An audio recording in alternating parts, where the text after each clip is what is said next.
During the summer of 1932, a small company in Billund, Denmark was born. This company was named Lego, from the Danish word ligot. The word Lego in Latin is also said as I put together or I assemble. The small company started producing wooden toys such as cars and ducks and dogs. Later, in 1947, the company founder, Kurt Christiansen, took the products into return. Christiansen was introduced to a plastic injection moulding machine. He later then acquired a license from the British toy company, Kiddicraft, to produce an interlocking brick. When the company acquired this license, their design was flawed. This was due to their brick not locking perfectly and falling apart when moved or touched.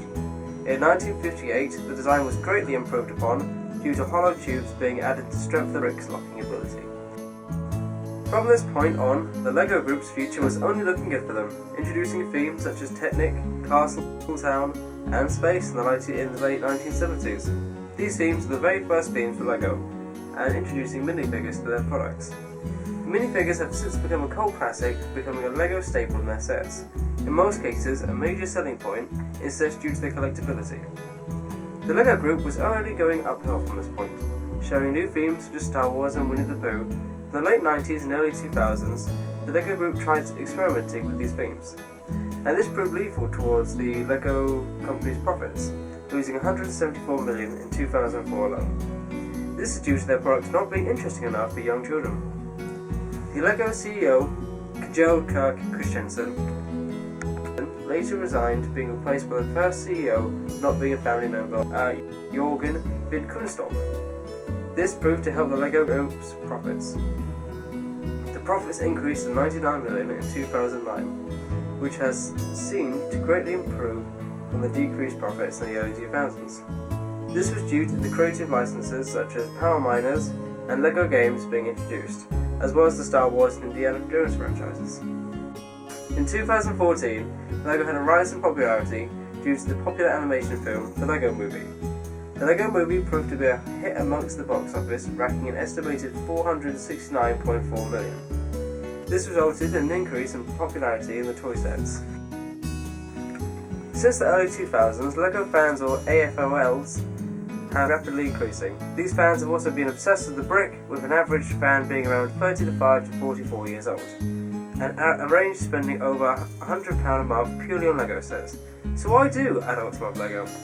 Callum has been a Lego fan for almost 4 years and builds his own models and posts them on Flickr and YouTube.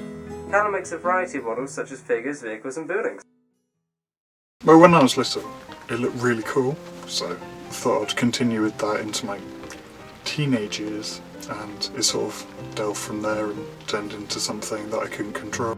My favourite Lego model that I've made is probably the Jon Snow figure.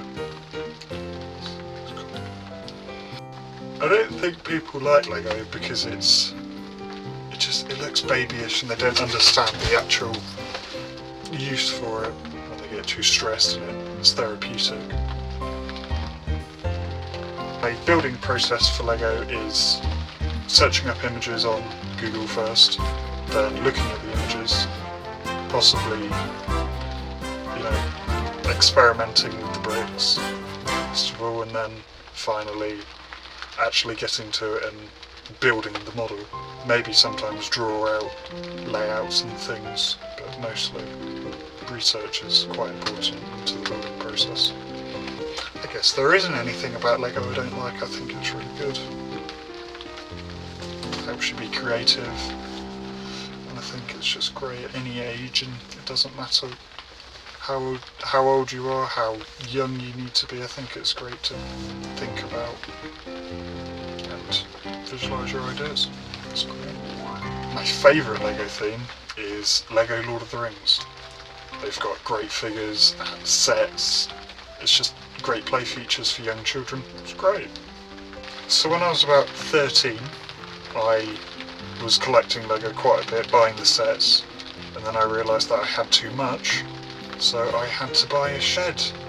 When I was about 15, I've roughly got around 100,000 pieces, I would guess.